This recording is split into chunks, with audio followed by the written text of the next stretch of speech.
Hello everyone. Let's head on to our first case. Case 1. Am I the bad person for overreacting on my girlfriend's reaction to my proposal?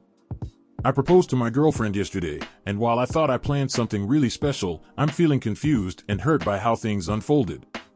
She's always said she wanted 3 things in a proposal. 1. A custom ring she's always wanted, which cost $16,000, though price isn't the issue. 2. A beach proposal. And 3. A surprise. To make it special, I booked a trip to a beach resort she's always talked about. I planned everything around her: snorkeling, swimming, activities she loves. I even had the hotel create a fake itinerary so I could propose during a private walk on a secluded beach. There was a photographer afterward to capture the moment.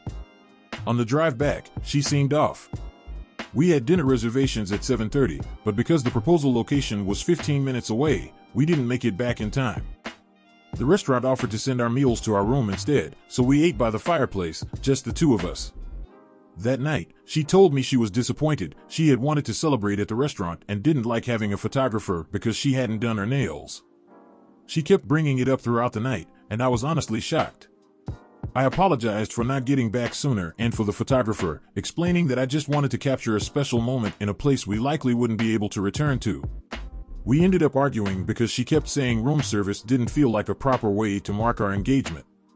But in my heart, I had hoped she would just appreciate everything I put into planning this and that we'd be happy simply spending time together. Am I overreacting for feeling hurt? What do you guys think? Lay down your ruling in the comments section and let's move on to our next story. Case 2. Am I the bad person for embarrassing my husband's coworker for embarrassing me and my husband? A few months ago, after many years of trying to conceive, my husband, 32M, and I, 33F, had a gorgeous, healthy baby boy. My husband and I are black, which is pertinent to this story.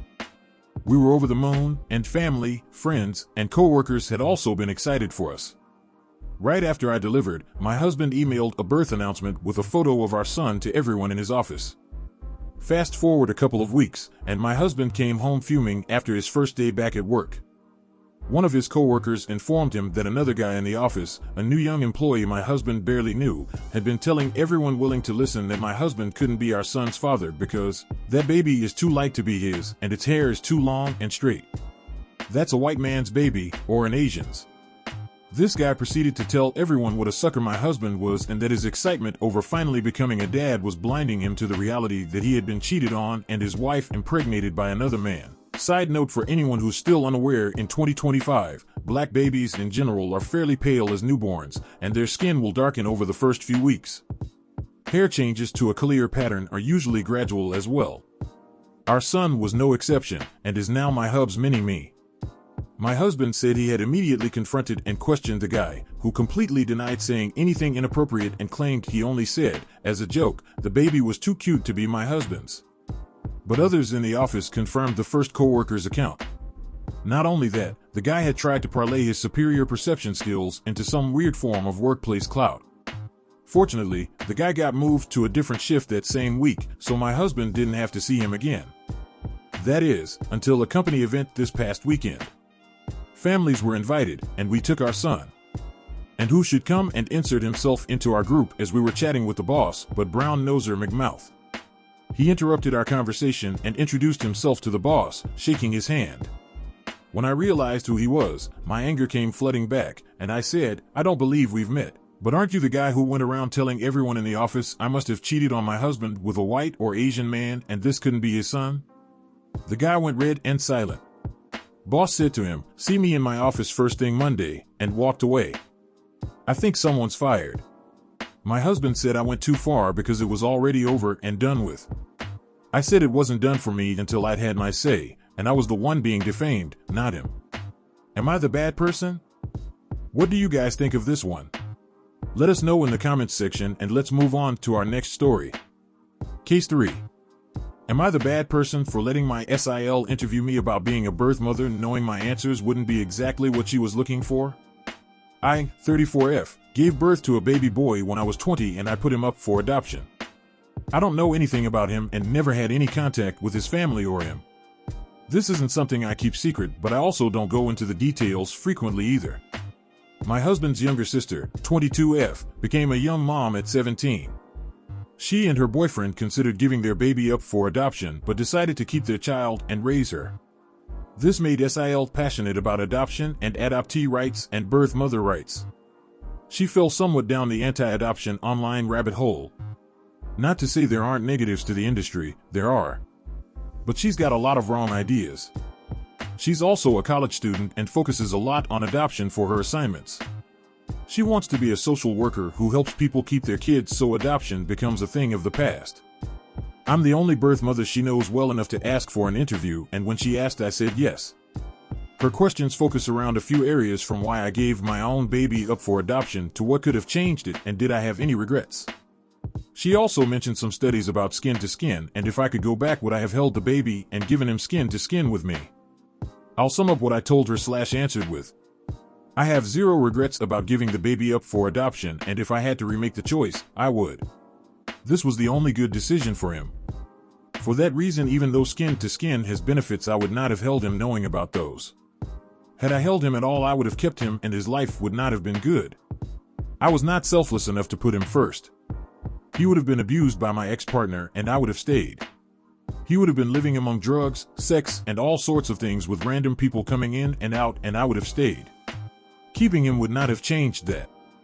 All it would do is give him more trauma. The person I was back then was not going to change for a baby. I could have been given a free house, free childcare, a job, and all kinds of supports, and I still would have gone back and exposed him. Therapy wouldn't have helped either because I never would have taken advantage of it really. I told her I went from one abusive household, my parents, to another, my ex, and that I was enjoy being rebellious and pissing my parents off. That my ex was everything they hated and they were everything I hated, so I clung to my ex. And because the baby wasn't his, he was never going to accept him. I told her, looking back at me then and knowing how innocent that precious little boy was, I would have been a monster for keeping him. I told her even back then I knew I wasn't going to sacrifice like that for him. I told her loving and wanting him wasn't enough, because I wouldn't have given him a good life. SIL argued with me on the point of resources. She said I have no way of knowing if I would have made a better life for us if it was offered. I told her I do know. I told her I know that 20-year-old me better than anyone ever will. And the only life I would have given him would be one full of abuse and neglect. That he never would have been my number one priority. She argued adoption might not have given that to him either, but I told her it gave him more of a chance than staying with me did. She really didn't like my answers and told me everything I said went against the point of her paper. I told her I couldn't lie, and she asked me why I accepted then. She said I made it seem like adoption is the only option. I told her because there are times when it is the only option. She's mad about it, and my husband told her she came to me and was wrong to be mad at me for answering the questions honestly. She said I made her work harder. Am I the bad person? And I'm asking because I knew my answers wouldn't be the kind she wants to write about, but I agreed to do this anyway, in part to try and open up her mind. Can't wrap my head around that story. What do you think? Who is in the wrong there? Let us know down in the comments section, and let's move on to our last case. Case 4. Am I the bad person for naming my son after me after his dad ghosted me in the hospital and tried to use me for a green card? I dated a Nigerian man for 6 months before finding out I was pregnant in January 2022. The relationship fell apart quick, cultural differences, emotional abuse, all of it. I decided early on I'd be a mom with or without him. Pregnancy was rough, depression meds, weight loss, mentally drained. Fast forward to September 2022, I give birth. Out of desperation and postpartum emotions, I reach out offering a DNA test and even told him he could name the baby.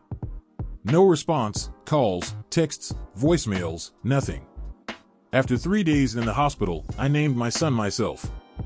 I still gave him one name his dad mentioned, but used my last name. Didn't know if dude was ever coming back, and I wasn't naming my baby after a ghost. 3 months later, he shows up, gets the DNA test, we reconcile briefly. His work visa expires, and he convinces me to marry him, claiming it'll extend his visa so he can provide for us.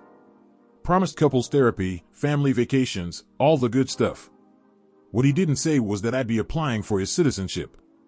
I felt played, like I'd been set up to get him a green card and possibly take my baby. I spiraled, got therapy, we broke up. Yes, I was wild too, don't ask. the answer is probably yes. I moved back in with my mom, kept things cordial, sent him pics of the baby, nothing major.